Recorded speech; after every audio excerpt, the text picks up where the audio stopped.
அதிகளவு அயடின் கலந்த உப்பை விற்பனை செய்த உரிமையாளர் நீதிமன்றம் பிறப்பித்துள்ள அதிரடி உத்தரவு. நாடாளுமன்ற உறுப்பினர்களின் பாதுகாப்பு தொடர்பில் வெளியான அதிரடி தகவல்.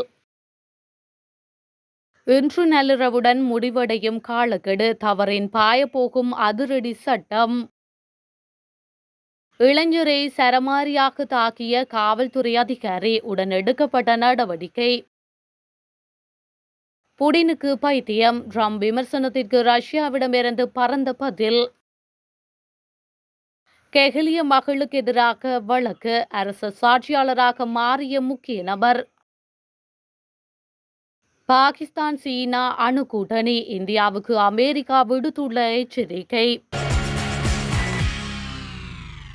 ஏறாவூரில் கடையொன்றில் விற்பனைக்கு வைக்கப்பட்ட உப்பினை பொது சுகாதார பரிசோதகர்கள் கைப்பற்றி பகுப்பாய்வுக்கு அனுப்பியதில் அதிகளவான அயடின் கலந்துள்ளமை கண்டுபிடிக்கப்பட்டுள்ளது. இதனையடுத்து கடை உரிமையாளரை 10,000 ரூபாய் அபராதம் செலுத்துமாறு நேற்று திங்கட்கிழமை ஏறாவூர் சுற்றுலா நீதவான் நீதிமன்றம் உத்தரவிட்டுள்ளது. மேலும் ஒயிட் சால்ட் லட்சணையிடப்பட்ட பொதி செய்யப்பட்ட உப்பை நாடு முழுவதும் தடை செய்ததுடன் இதனை கைப்பற்றி அளிக்குமாறும் தயாரிக்கும் இடத்தை கண்டறிந்து அறிக்கை சமர்ப்பிக்குமாறு பொது சுகாதார பரிசோதகர்களுக்கு கட்டளை பிறப்பித்துள்ளார்.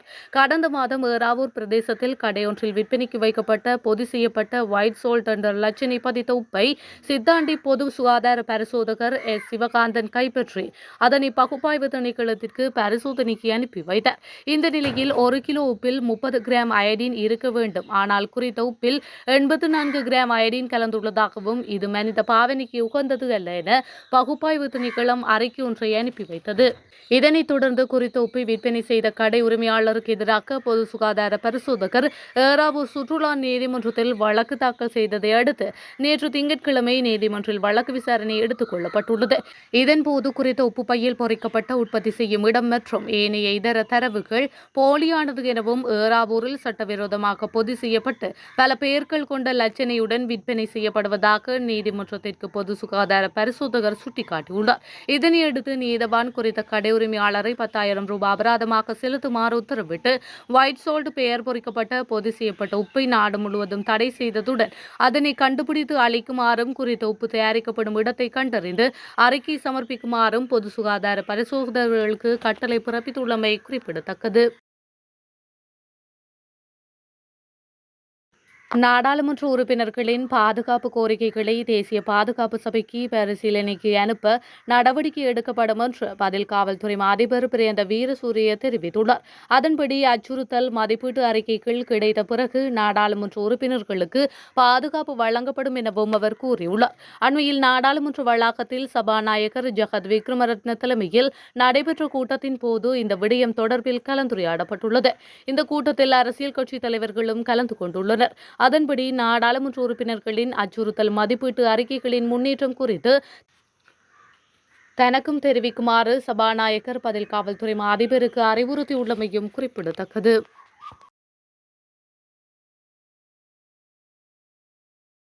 மோட்டார் சைக்கிள் ஓட்டுநர் ஒருவரை தாக்கிய சம்பவம் தொடர்பில் குருநாகல் கோகரெல்ல காவல் நிலையத்தில் பணியாற்றும் ஒரு காவல்துறை அதிகாரி ஒருவர் பணியிடை நீக்கம் செய்யப்பட்டுள்ளார். குறித்த தாக்குதல் சம்பவமானது நேற்று முன்தினம் இரவு இப்பா கமுவ மடக்கல்ல வீதியில் இடம்பெற்றுள்ளதாக காவல்துறை ஊடகப் பிரிவு தெரிவித்துள்ளது. பெண்ணொருவருடன் அதிவேகத்தில் பயணித்த மோட்டார் சைக்கிள் ஓட்டுநரை நிறுத்தி காவல்துறையினர் சோதனை செய்துள்ளனர். அதன்போது மோட்டார் சைக்கிள் ஓட்டுநருக்கும் காவல்துறையினருக்கும் இடையில் வாக்குவாதம் ஒன்று ஏற்பட்டுள்ளது. இதன் விளைவாக காவல்துறை அதிகாரி மோட்டார் சைக்கிள் ஓட்டுநரை தாக்க முயன்றுள்ளதாக தெரிவிக்கப்படுகின்றது. இந்த நிலையில் இது தொடர்பான காணொலி சமூக ஊடகங்களில் அதிகம் பகிரப்பட்டு வந்ததை அடுத்து சம்பவத்தில் ஈடுபட்ட காவல்துறை அதிகாரி பணியிலிருந்து இடைநீக்கம் செய்யப்பட்டுள்ளமையும் குறிப்பிடத்தக்கது. உள்ளூராட்சி தேர்தல்கள் தொடர்பான செலவு குறைப்பு சட்டத்தின் கீழ் வருமானம் மற்றும் செலவின அறிக்கைகளை சமர்ப்பிப்பதற்கான காலக்கெடு இன்று நள்ளிரவுடன் முடிவடையுள்ளதாக தேர்தல் ஆணைக்குழு அறிவித்துள்ளது.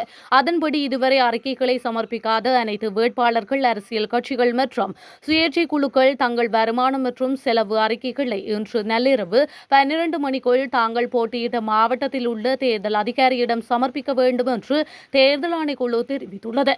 இந்த அறிக்கைகளை சமர்ப்பிப்பதற்கான கால அவகாசம் இன்று நள்ளிரவுடன் முடிவடையுள்ளது.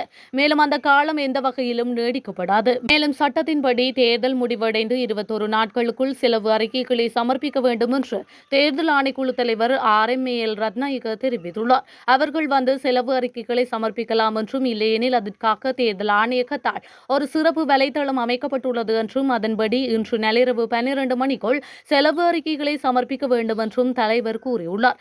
செலவின அறிக்கைகளை ஏற்றுக்கொள்வதற்காக நாட்டில் உள்ள அனைத்து தேர்தல் அலுவலகங்களையும் இன்று நள்ளிரவு 12 மணி வரை திறந்திருக்க நடவடிக்கை எடுக்கப்படும் என்றும் அவர் தெரிவித்துள்ளார்.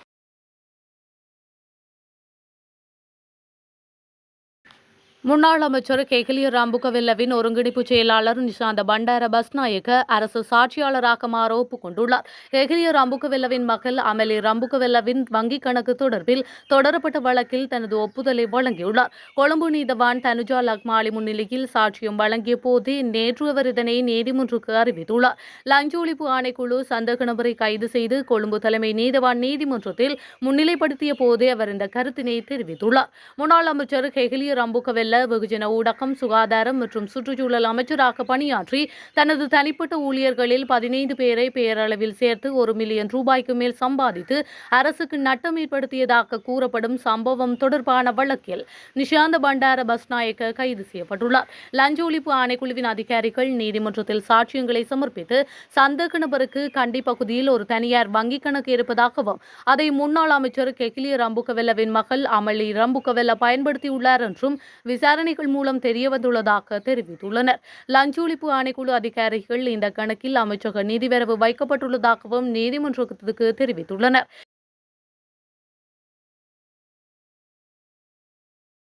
சீனா உதவியுடன் தனது அணு ஆயுத திறனை பாகிஸ்தான் மேம்படுத்தி வருவதாக சர்வதேச ஊடகங்கள் செய்தி வெளியிட்டுள்ளன.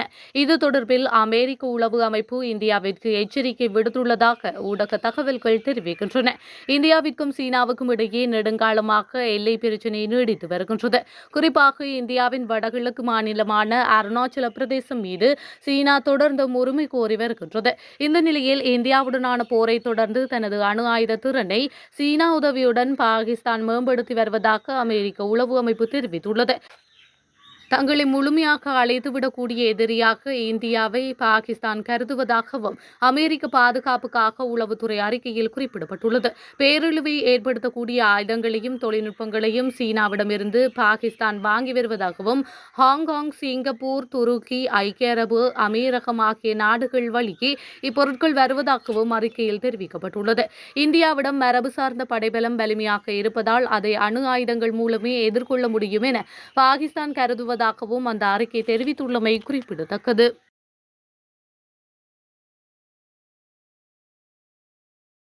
ரஷ்ய ஜனாதிபதி விளாடிமிர் புடின் குறித்து அமெரிக்க ஜனாதிபதி டொனால்ட் ட்ரம்ப் முன்வைத்த விமர்சனத்திற்கு ரஷ்ய தரப்பிலிருந்து பதிலளிக்கப்பட்டுள்ளது.